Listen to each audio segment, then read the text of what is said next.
Have you ever encountered a hurdle with launching or growing your business? Listen, there are two things that run a business, the back end and your soft skills. Telling you right now, if these aren't in place, you'll lose clients and you'll lose money. You don't want that? Well, you're in the right place. Hey, I'm Dana. Hey, I'm Sarah.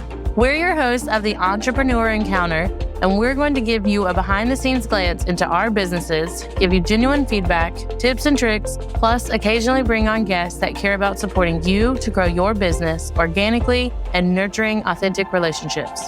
Are you ready?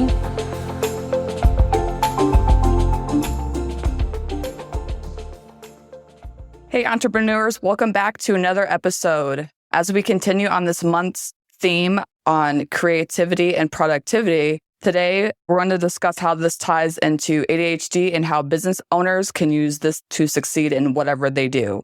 We have an amazing guest on the show. Her name is Sandy Bean. Sandy is a coach, educator, super connector, and a brilliant woman with ADHD.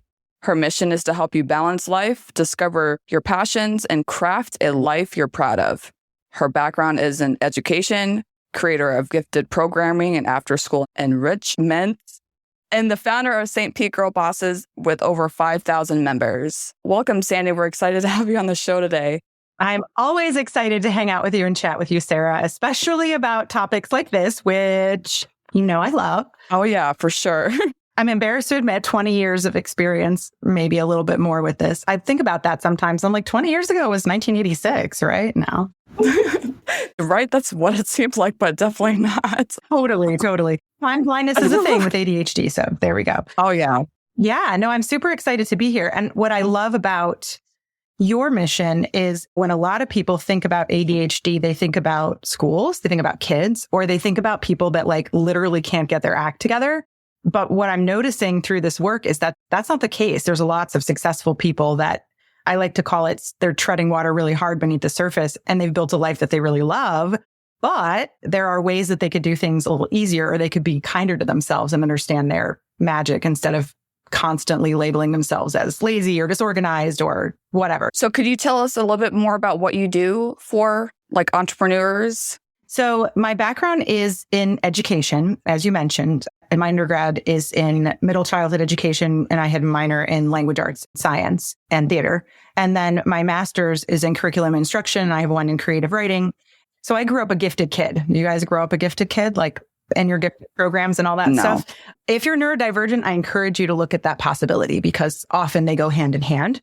So I grew up in those programs and knew that life, knew those folks, and knew the alienation that kind of comes with trying to be mainstreamed and being a bit different, but was always the one who was like messy and, oh, she's funny, she's quirky, she talks so much, she's a lot, right? And I laugh about those things and I have a sense of humor about it, but it's hard. And so my background in education, it allowed me to appreciate that ability to be very flexible and to be fun and quirky and look at things in a different way, because it made me really powerful with students who struggled even at the college level, or students who were really, really intelligent and needed additional opportunities. I'm super creative and a great brainstormer, and could envision programming that was very different than what was initially prescribed to students, and, you know, have written programs and spoken nationally about those things. So when I left public school teaching, because I moved to Florida in 2019, and it's very different here than where I'm from in terms of teaching, I realized that the gifted students in this area really didn't have a lot of resources. Teachers didn't really understand how to handle them. And there's this sort of donut hole in services where if you're bright, but you have a disability or a special need, there's a donut hole, right? You either get services for being smart or services because you need support. You don't get to be both. It's like one or the other. So as I was marketing that and really pursuing that and had this enrichment center, I was working more with schools and organizations, and I was really lonely. I was a solopreneur and I was like, well, this sucks. Nobody's bringing donuts to me. I want donuts too. There's no one to talk about other people with at the water cooler if I'm by myself. And I was new to the area too, so I didn't even have a social network, which is where St. Pete Girl Boss came in, right? So I started that just out of nowhere, and it exploded so quickly. And the more entrepreneurs I met, the more I realized that they're creative thinkers, they're so brilliant, and so many of them have ADHD. And I was identified as having ADHD when I was 40. I backed into it because my daughter, who's had significant mental health crises and was the reason I moved to Florida, it was part of her psychological testing, identified her as having ADHD and autism when she was 16. which we're both like, what? Wow. Because when you think about those two things, the initial research on both conditions was done on boys. It presents very differently in girls and women, and there's no intellectual impact with either. That's not what they do. They can come with other stuff, but that's typically a co-occurring diagnosis, right? So the more they learn, it's something like, I don't want to missay the statistics, so I'll have to send it to you, but it's crazy. It's something like 60% of women that have ADHD are undiagnosed or misdiagnosed. Like, it's huge. So when I got my diagnosis at 40, I realized why I was so good with all those kids. I was like, oh, well, that all makes sense, doesn't it? And working in a public school gave me heavy structure. So it was easy for me. But being an entrepreneur, I was like, oh my God, I have to do all this myself. So as I'm talking to these women and they're asking more advice because things are starting to take off and things are really thriving and I'm doing it really well just naturally because I can finally apply 20 years of essentially action research to my own behavior, I realized that there's this need for support for entrepreneurial minds with ADHD or creative thinkers that just feel very scattered. Because nobody teaches us how to adult in that way. Nobody teaches us how to business in that way. We just kind of slap it together and hope something sticks. And I know, Sarah, you do a lot of support for people in that arena too, because that's the big thing. A lot of people are so brilliant and have such amazing ideas, but the difference between Elon Musk and living in your mother's basement is probably that support and that ability to get an idea off the ground. And so many people, even if they have lives they love, there's that kind of underlying if only piece, that if only thing, or they love their life, but maybe their impulsivity is getting in their way, whatever, organization. So they know that there's an easier way to bring peace and pleasure to what they do. So people just started asking me, and I was giving away so much of my time for free that I was like, I don't have any money. So I was like, well, I guess I can coach. And I had a little imposter syndrome because I'm like, I don't have a coaching certification. But a friend of mine was like, you have a teaching license with 1 billion degrees and you've been working with people of all ages for a couple decades. You're pretty qualified. So I went and learned a little bit about coaching structures and stuff and just kind of went for it. And my clients have just really evolved into those really successful people that have ADHD or some other attention stuff. And it's interesting the amount of stories I get from people, DMs, where it's a sense of relief. Because so many people are like, I don't want medication. Do I need an identification? And it's like, well, yeah, it helps you find your people. It helps you take the labels of lazy and disorganized off and put other things on it. I have a disability. This is what I need. The self-advocacy becomes easier. So that's how I fell into serving this distinct population, was because, so generally speaking, 4 to 5% of the population has ADHD, just 4 to 5%. But in entrepreneurs, it's something like 29%. It's a lot of people. And of those people, over half have a gifted IQ. So there's neurodivergence for days in this community, and we don't talk about it enough. And we think our businesses fail because we weren't good at our thing, when what I've noticed, it's not that. There's a lot of other executive function things that people aren't good at that they just need support with. And then it kind of can make the difference in achieving or giving up and being like, I guess I just need a regular job. So anyway, very long version of but So many things you said resonated. Yes. So growing with the gifted children, when I was in elementary school, I was asked to take the AIG test twice. Or not asked, but they had me take it. I don't remember the first time, but one of the times I distinctly remember, I can't sit still. I can't do it now, and I definitely couldn't do it as a child.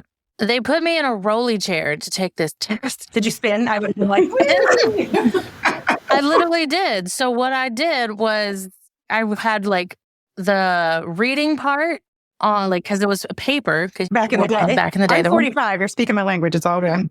No, it was paper. I had the reading section on one side of the table and I answered the questions on the other side of the table, and I rolled back and forth to answer the question. But it was timed, correct? Yeah. Oh, well, then that's a problem. I love that you say that, because processing speed is factored into a general IQ test, right? So I finished on time. It's just I was dancing essentially in between answering all my questions.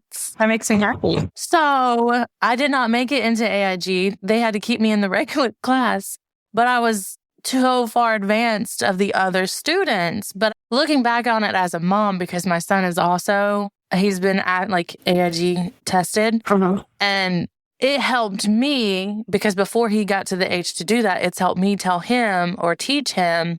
The teacher has to teach to everyone in the room. Yes, you are very intelligent, but you have to learn to be patient with everyone else around you. because they don't have parents who are neurotic like yours, who are like, when you're a baby, you're going to touch all these different textures and feelings to boost your neurons. I was just weird and did that. Not everyone does that. So it's been a big teaching moment. He is now in what's called composers, which is the step below AIG for North Carolina, at least. And it's helping him, but he's still having to learn. Not everyone, one, is on the same level as you, but that's okay. We still need to be nice to everybody. Yeah, that's a social skills thing for sure. Ooh. So I want to share with you, because you may find this refreshing, is there may be some dual exception, like twice exceptional being you're gifted and you have a learning disability or neurodivergence. That's aside from gifted. But this is really interesting. So there's this researcher, a Polish guy, his name is Kazimierz Dabrowski, and Kazimierz is his first name. And he has his theory of positive disintegration. And within that theory, he discusses, they're called overexcitabilities, or OEs is what they tend to call them in research. And there's 5 areas of overexcitability that Dabrowski discusses. One of them is psychomotor. And so people who are gifted that have a psychomotor overexcitability talk a lot, they fidget a lot, they can't sit still. They have all of that. And there's an imaginational one where they just, like Tolkien, right? Where they create these worlds and they live in their imagination and they're like hyper focused on like dinosaurs. Like that kid's not always autistic. Sometimes it's high IQ. There's one that's emotional where they'll cry and just respond so heavily empathetically to art and music, and emotional conversations are very sensitive to the tone of someone, a movie, something on TV, just very sensitive people. There's a sensory aspect to that where people, the higher IQ they get, the more they can't stand smells and clothing and seams and textures. And so all of those things are very close to the things you see in autism and ADHD. And that's because giftedness, the higher you get, the more deviations you go from the norm. Like, I think it's 2 standard deviations to qualify for gifted. So if like it's 100 IQ and then they're 10 points. So it's like 128 or something. Once you get past that, you actually have a higher percentage of gray matter in the brain. You have a thicker corpus callosum, and your synapses just kind of work a little bit differently for simplicity's sake. So the pruning process that you go through, typical brain, is very different in gifted people, but it doesn't prune quite the same way. Hence the ways that you can see connections and very quick thinker. And being a quick thinker makes you distractible. So you'll forget things. But in ADHD, it's different. The pruning process is different, but you're also distractible. But you're distractible because your frontal lobe is jacked, right? So you have your working memories at POS. So it's like the behaviors are super similar, but the mechanism is different. But the behavioral strategies can be similar to deal with them. When in autism, you see that heightened sensitivity and stuff. I heard somebody once call ADHD autism light. And it was a meme. Oh my goodness. It said, you have autism light, microdose on meth and you'll feel better. And I'm like, what they do?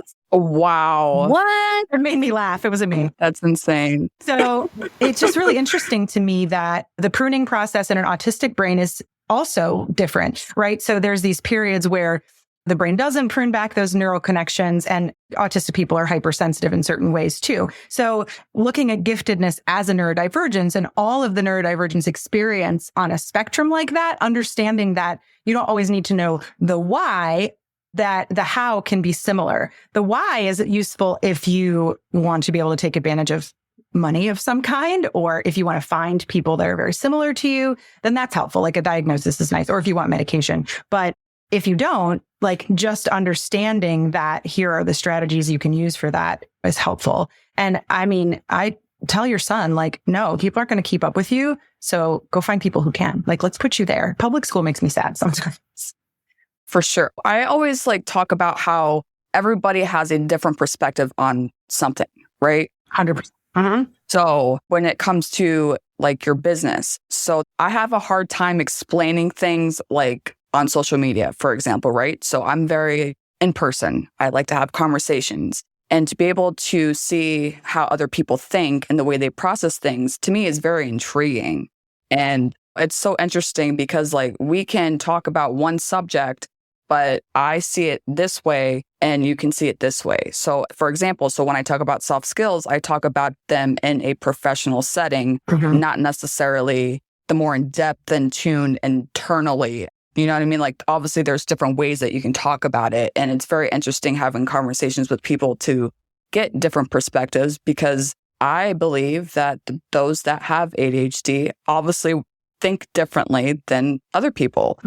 And I feel as if you actually have a conversation with somebody and actually talk to them, you will have a better understanding of them. I mean, like, this is why I'm like, hey, let's have a conversation rather than just see a social media post, because you don't really know. You know what I mean? Like, people can see your stuff on social media, get information, but how would they actually know what you do if they don't have that conversation with you? Yeah. And if it's a good fit too. I love that you brought up soft skills, because I want to address that too with ADHD and with autism and with gifted brains, because soft skills, they're not necessarily explicitly taught unless it's pretty early on, or you have like a great teacher, or you're put into a situation where they are being explicitly taught, right? And for gifted people, because their processing is so fast, they don't need them. They don't need them early on at all. You don't have to be organized at all and still do really well. So there's this reward of doing well when you don't have to do any of the conventional stuff, no conventional structures, none of that, but you're still getting that, oh, I'm doing really well. I'm doing really well. And the feedback is inaccurate in ways, right? So it's like you can still do well, but you need those systems for when things begin to get challenging. And so those systems aren't created, and then things start to fall apart later, right? And with people who are neurodivergent in other ways, ADHD, autism, things have to be taught explicitly, especially with ADHD. Like, it was originally thought that people with ADHD with social skills, for example, let's talk about soft skills in like a communication sense. They're typically learned through experience, right? By watching as a baby, as a little kid, watching those things happen. And then you're like, oh, that's how you do that. So it was theorized initially that people with ADHD, they didn't pick up on it. We didn't notice, right? In autism, there is an aspect of that where it's just not really understood quite the same way because of the neurodivergence. But what they theorize now in ADHD is we might pick up on that, but our executive function system in our head, we don't necessarily have the toolkit to pull out the appropriate strategy at the appropriate time if we're not resourced, if we're nervous, like things like that, right? So having that explicit support for soft skills is important across the board because it's essential. Like, there's so many people how many people do you know that are super brilliant, but then they got to like college, or they had their first kid, or high school, even took calculus, and all of a sudden they couldn't do it, and their self-esteem went, because they were like someone who could do it so easily. And then all of a sudden they didn't have the requisite skills they needed to do anything. Sarah, I bet you see a lot of this even in the population when you worked with folks who were incarcerated. You know, so many people who are so brilliant, but if you don't have that other soft skill piece, it's half the recipe, right? You're like trying to make a cake with 2 eggs and a fucking... Right. So I remember one of the clients that I had, he was in prison for like 20 years. Wow. He came out, and I sat with him going over his resume, and I'm like talking to him about soft skills. He's like, what are those? And I was like, those are your interpersonal attributes. And I asked him, I was like, do you have communication skills? He goes, what do you mean communication skills? I said, you're talking to me, right? You're talking to me. I said, those are communication skills. And his mind was like blown. Like, he didn't even realize that was considered a soft skill. So I worked with him for a couple months, worked on his resume, helped him look for a job. And guess what? I got him a job. So for those that are listening that feel as that they can't do anything because they don't have a certain skill, ask for help. You can get the coaching, the support that you need. And again, it's more so like depending on the person. Because obviously you can coach somebody on soft skills, but if you have ADHD, if you haven't been in society for 20 plus years, you need to structure that teaching to the person individually. Oh, 100%. And I think there is some pushback for like, well, why do I need to adapt? Why am I masking? Well, and I like to tell people, look, just because I teach you to speak French when you're in France doesn't mean I'm turning you into a Frenchman. You have to understand, like, you're going to be in a situation where you may need those types of skills for people to take you seriously or for you to get opportunities.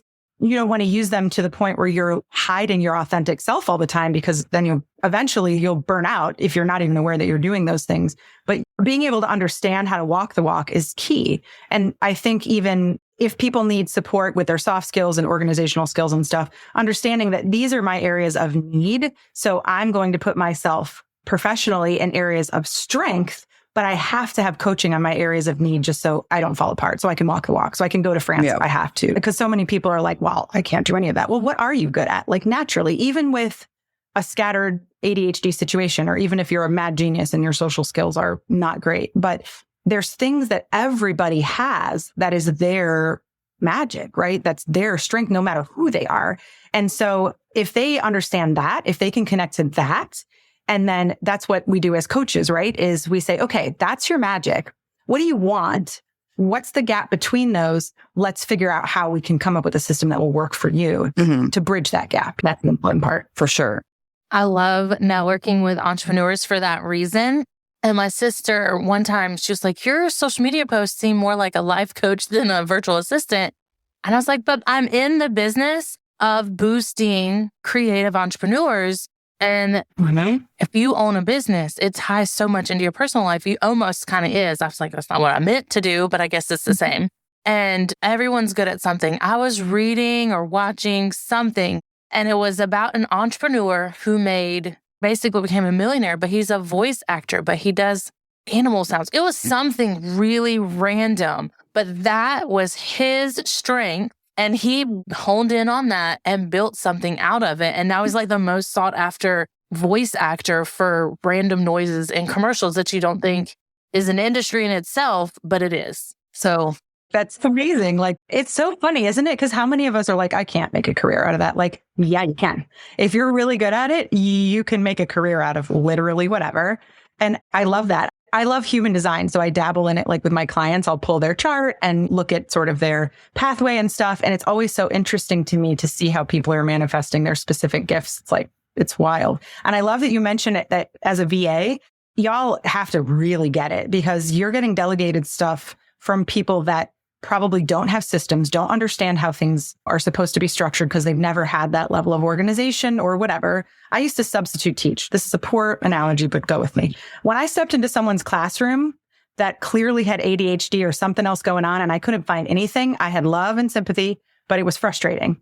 And they needed to put like a system in place. When I stepped into a classroom where everything was labeled, everything was set up properly, like I could find things. It made everything, I felt safer, right? So as VAs, I feel like you're stepping into those variety of classrooms and creating those systems so that your client has a safe nervous system, understands what to expect. There's a process for the people interacting with them. It makes a difference in terms of just professional perception from the outside to have that kind of support. It's like they get an extra brain, which is awesome for people of all neurodivergencies, you know? My best clients are the ones who accept that. And that's why I pivoted, because I used to plan events. Then I am very logistical minded. I make chaos coordinate smoothly, but I can't design. It's not my thing. I'm jealous of those that can, but while I was in the wedding communities, that was the biggest thing I noticed. The more of a wedding designer and full service planner you were, the less they enjoyed those logistics of creating timelines, communication. They just wanted to come in and wow their clients or their couples with these amazing designs and putting it together. I wanted to take whatever they dreamed and make it a reality by connecting them with vendors.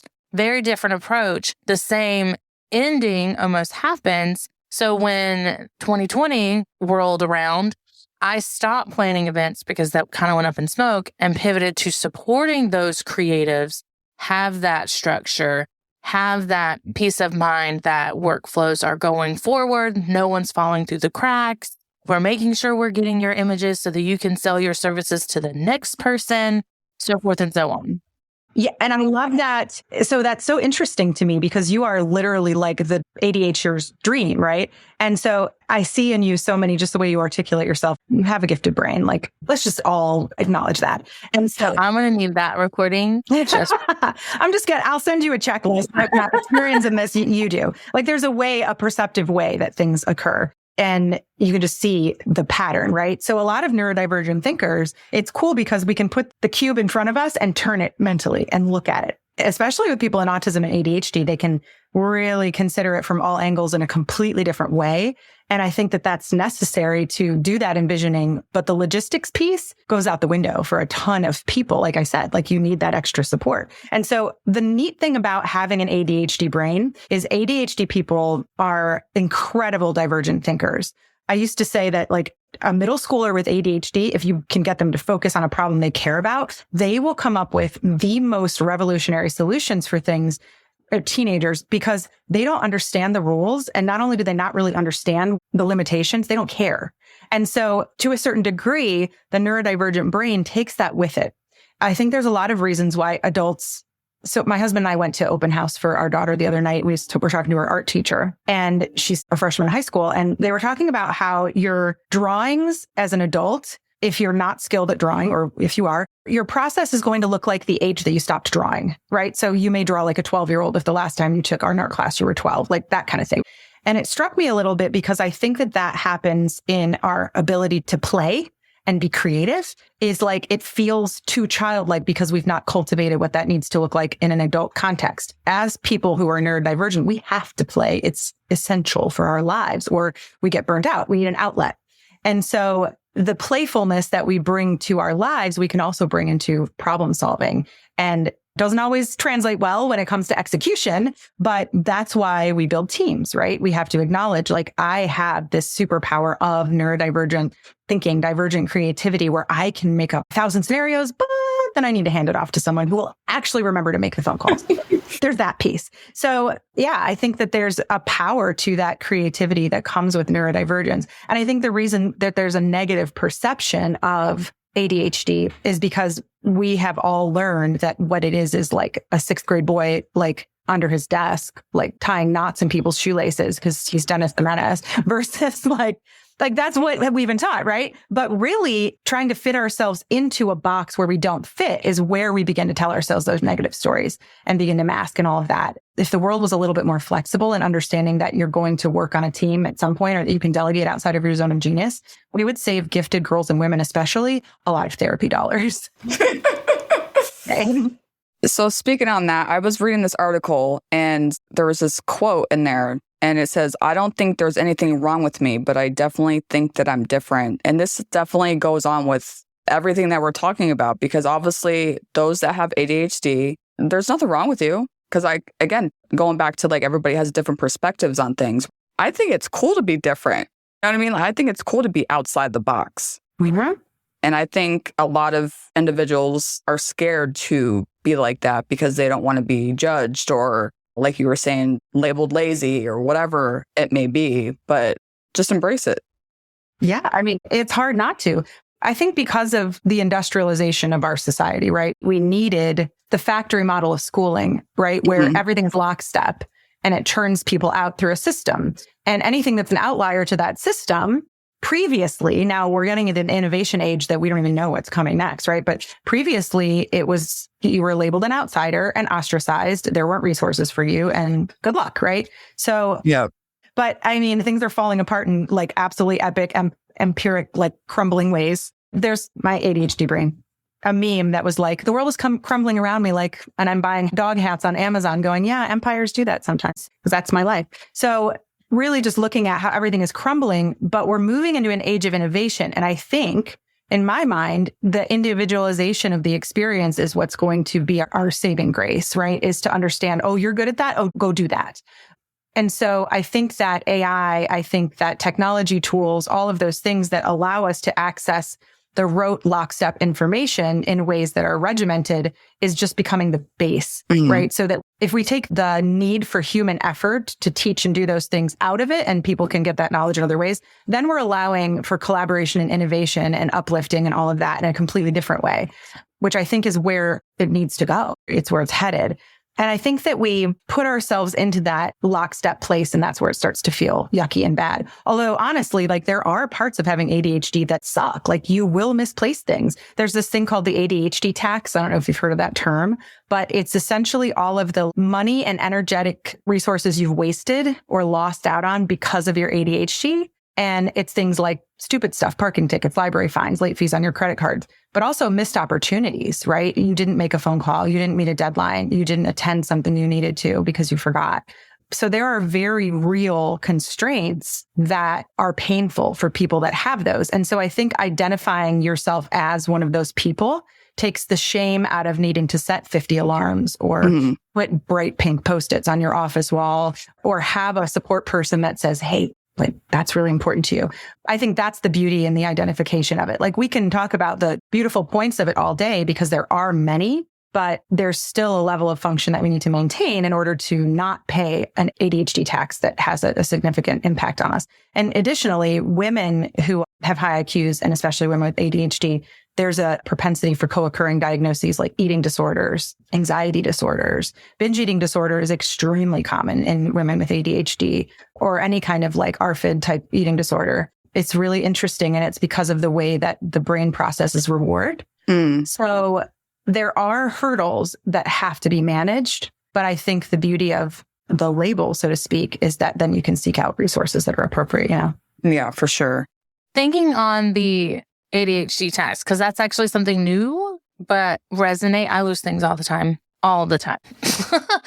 If my husband were here, he would 100% agree and give you about a list full of literally as soon as I put it down, it's out of my hand, I've lost it level of it. You do leave the cabinets open when you're cooking, or like when you leave a room? Yes. I have also left a pot of boiling water going until it was almost empty. Well, I was getting in the car with the kids and I was like, oh God. And I ran back inside to turn it off because I finally remembered what I was doing. That exact scenario is the reason I got a professional diagnosis. I was like, I'm going to kill us all. Like, this is not okay. Like, oh man. Or you clean like that, right? Like, boop, boop, boop, clean here. Oh, wait, I left something in the bathroom. Oh, wait, now I've got to clean the sink. Oh, wait, I've got to put this in the laundry room. Oh, now I'm doing laundry. Like, that's all ADHD brain. He's laughed at me. I was cutting the backyard and he got home and he was like watching me and he's like, you have changed directions on like the rows multiple times. And I was like, it's fine. But with that mindset or that thought process, are there any like specific techniques or frameworks that you would recommend for entrepreneurs that either have been diagnosed or are not diagnosed, but are pretty confident that they have something like myself? Yes. Okay. So there are a couple of different arenas that you'd have to really look at where the heaviest impact is for you. So when you think about ADHD, there are a variety of ways that it can impact someone's life, and it's on a spectrum, just like a lot of neurodivergence. So the places that we're going to see the heaviest impact are things that have to do with executive function, communication, and emotional processing. Emotional processing is not part of the DSM definition for ADHD, but it's becoming more prevalent in part of the process. You also want to ask yourself, what of these is situational right now because I've had a difficult event or because I've not been able to sleep, I just had a baby, whatever. And what of this has been pervasive that I've noticed it throughout my lifetime? And then those are the things that you want to sort of hone in on. So when we think about executive function, there's a scene in a SpongeBob episode where he's told to forget everything except fine dining and breathing. And they go inside his mind and it's a bunch of tiny SpongeBobs running around with files and throwing them all over the place. That's your executive function system. So in people with ADHD, it starts in the frontal lobe. And if you have weakness in those areas of your brain for your working memory, it affects a lot of other stuff, right? And I have notes on it somewhere. But so when you're dealing with your ADHD, you have to look at, okay, I'm getting my notes out because I actually want to make sure I tell you this accurately. I keep notes like this handy. So yeah, your frontal lobe and your basal ganglia has to do with the what, right? So it's plans, goals, anything for the future. So that's one thing that can be impacted by ADHD. Then you've got your prefrontal to your cerebellum, and that's your how. That's your sequence, that's your timing, that's all of that, right? Then the central brain, it's emotions, motivation, and decision-making. So it's like, oh my God, there's a deadline. I need to get this done right now. Or I'm doing this for someone I love. I'm going to get it done versus like, it's not important. It's for me, right?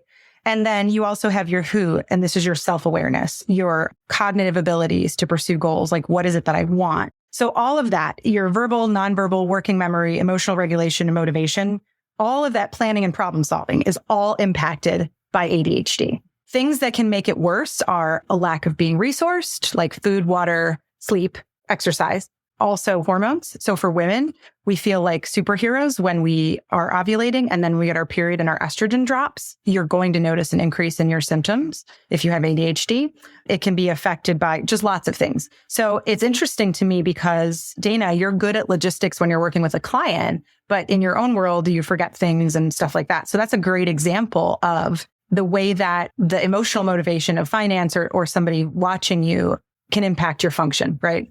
So for each of those things, there are strategies. So for the what, the plans, goals, future planning, sometimes it's useful to break things down into smaller pieces. Because when I say goals and planning, it can be as simple as like brushing and flossing, or it can be like a big business thing, right?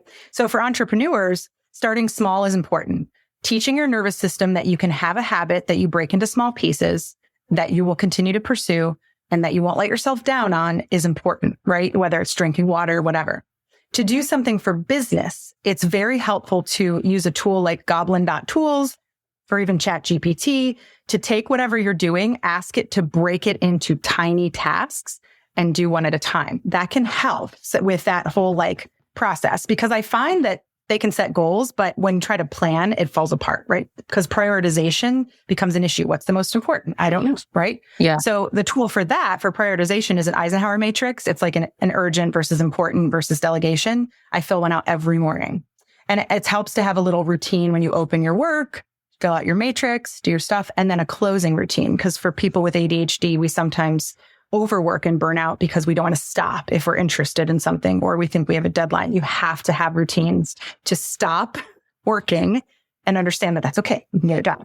And prioritization is essential because a lot of times we'll be doing 10 things and we won't get anything accomplished versus like, this is the block where I'm doing a revenue generating activity for this 30 minutes and then I can switch gears. So putting boundaries on yourself in terms of time blocking, you will need support. I will tell you that. But time blocking is huge too. So breaking tasks into pieces, using some kind of a prioritization strategy and time blocking. Then in terms of your prefrontal to cerebellum, your how, being able to put things in sequence, use a tool for ask someone. Or if something is timely, know that that has to be the priority, right?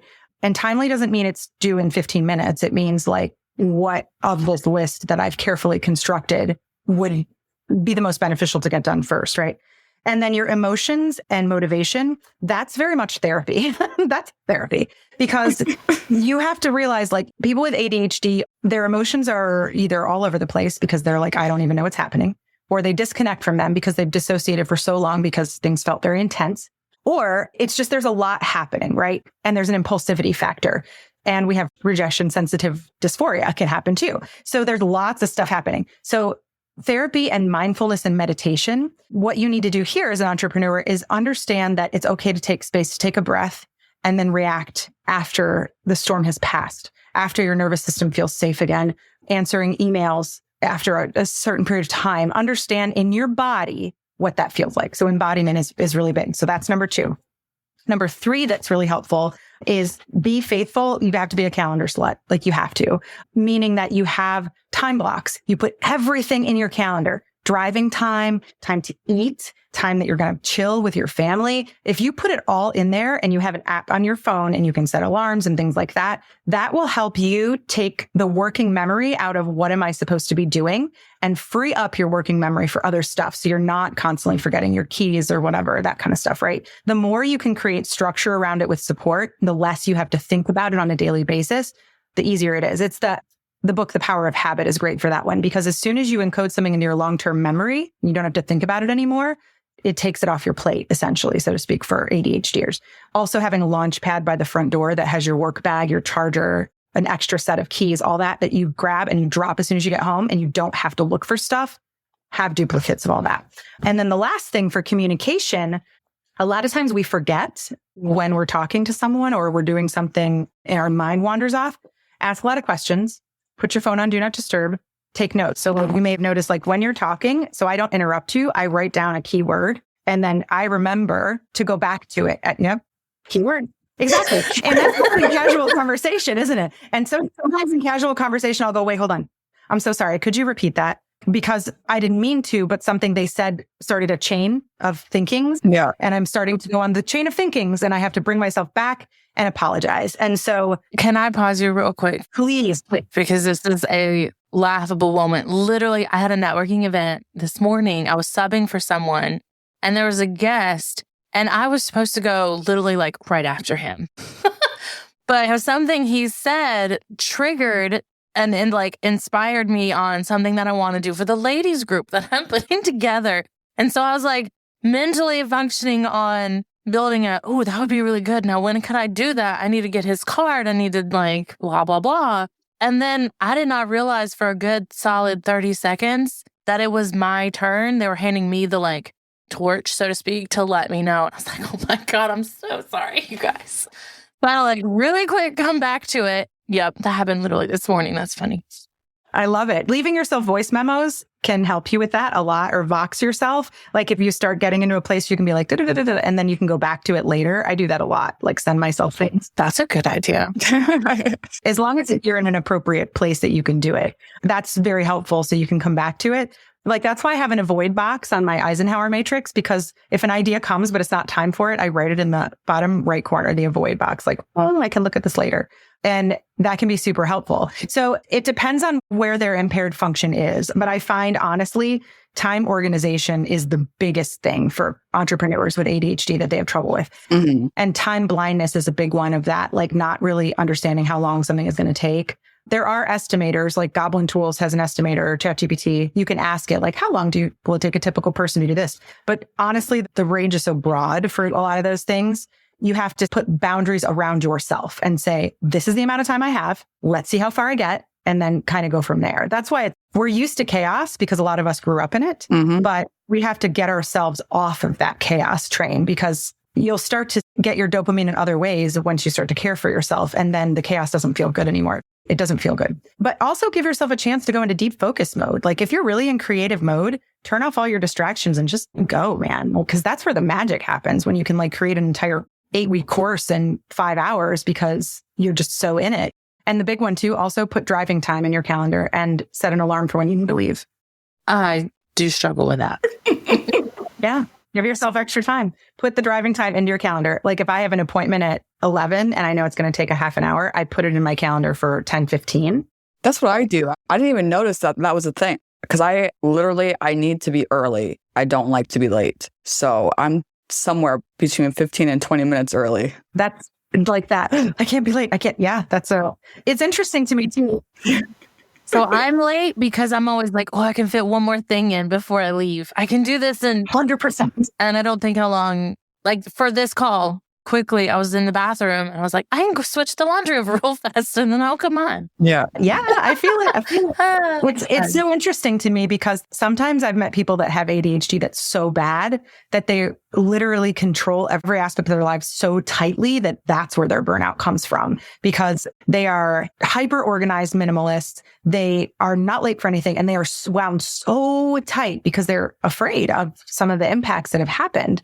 It's the biggest thing, I think, for these types of creative thinkers is self-compassion and really deep reflection with a therapist that understands ADHD, and then a coach that can support you too, because there are magical bits to it, but we can frustrate people. I mean, I went to dinner with a friend and I was 15 minutes late, and I sat down next to him and he was like, oh, I knew you were going to be 15 minutes late. I ordered a drink and expected it. And I appreciated that he granted me that grace, but reflecting on it, I was like, do I want to be that person? And I don't. I want to create safe containers where people understand how much I value them. And I worry that sometimes my ADHD makes it appear that I don't. So I'm very verbal about my disability, because I want people to know, like, yes, you're important to me, but I have this hurdle sometimes that I do have to climb. And so I thank you for being gracious. And that can be difficult. I think it's harder for men actually to have those conversations than it is for women. Oh, yeah, most definitely. I have told my husband, thank you very much for being patient with me, because that was one of the things when we first started like talking dating. We actually met on a dating app, and he was like, I did not know you were interested at all because I took so long to respond in between. I was like, it was not personal. I was like, it was 100% me. That's too funny. I love it. Yeah. If y'all ever text me, and Sarah knows this, like if I don't answer you pretty quickly, like in a day or so, please text me again. I get so many messages. I tell this to people all the time. Like it's never, I will not be mad if you nudge me. I'll be mad at myself if 3 weeks goes by and I'm going through stuff and I'm like, oh my gosh, because there's this ADHD tendency, the dopamine when our phone goes off, to look at it and go, but if we're not in a position to answer it because we're driving or in our conversation, then we don't. But now there's no alert. So now it's gone. Exactly. Yeah. The benefit of putting it on Do Not Disturb and then mindfully going into your messages and answering them at like set times throughout the day cannot be overstated. Like I thought I would hate it, but it feels so good. And like your email too. Being able to mark a text message on my iPhone now as to unread is so nice. How many unread? Let me go. Let's go and look at. I have 267 unread text messages. Oh my God. Oh, now I can't do that. Now I do at the end of the day have to make all my notifications cease from existence. I can't look at it. So when I get a new client and they have thousands of unread emails, I'm like, I don't know how you're breathing right now because that would stress me so far out. I can't function. I'm a part of a lot of group chats, so that's part of the reason because they start to pop off. But yeah, 267, about 50 or 60 of them are from just this hour. So it's like 5 group chats. So it's not anything crazy. Yeah. I currently have 5. Yeah. But that's the thing is you have to like really control getting dopamine from I tell my daughters it's our dopamine box, right? Because we're like, it's designed to be addictive. Mm-hmm. And for us with ADHD, like on another note, how wonderful is it that you have so many beautiful organizational tools and things you can use there too? So it's like, if you have to be so careful about it. That's why I think it's so interesting to learn so much about ADHD because so many of the things that we do are driven by that reward center that just is doing her own thing. Mm-hmm. You can make it work for you for good and not evil, or you can hire someone to do those things, then you'll be so much better off. Mm-hmm. Well, to increase your dopamine hits, for those that are wanting to connect with you, where can they find you? What's the best way to reach out? All the things. You can find me on Facebook, Sandy Bean, and you can also send me an email at hello@sandybean.com. My website is just sandybean.com. And on Instagram, I'm think_bean. Any of those places are great. In a DM, I have an assistant that can get back to you or I can get back to you. And I do one-on-one. I have a new group coaching program, a class actually, and it's on beta testing it now. It's 10 weeks and it goes into all this stuff for entrepreneurs and with live coaching calls and things like that. So yeah, I've got all kinds of different things. And I have a Facebook group that's just starting called Neurodivergent Nation. That's a place where people can connect to other neurodivergent brains. So I am all over the place. I feel that, my soul. And if you're in St. Pete, come to St. Pete Girl Boss, right, Tara? Yes, exactly. I am not. Dang it. Well, you need to make your own, Dana. Well, I'll help you. I know. I could do like Gaston County Girl Boss or something. I'm telling you, we can move up into that area. We can do it. Let's get you going and then we'll see where the impetus goes and then we'll talk. Having that support, I'm not opposed. So we will chat after this recording. Sounds good. That sounds good. Yeah. Anybody that finds themselves needing that support and want to understand your ADHD and get some strategies, I'm here for you. And when you've decided that it's time to delegate, you've got Sarah and Dana that will be your other brain. So there is support. So you can just let your creative freak flag fly and not get bogged down by the things that aren't your zone of genius. There you go. Awesome. Well, thank you, Sandy. As always, our information will be in the show notes. Until next time. All right. See you later, guys.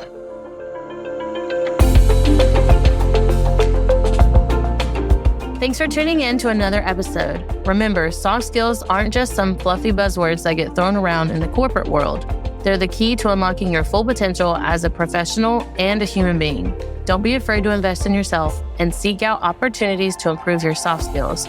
Sarah and I have a variety of workshops, online courses, and complimentary clarity calls for you to practice in real time with us. Links are always in the show notes. And be sure to join us next time for more insights, tips, and tricks to help you succeed in your entrepreneur encounter.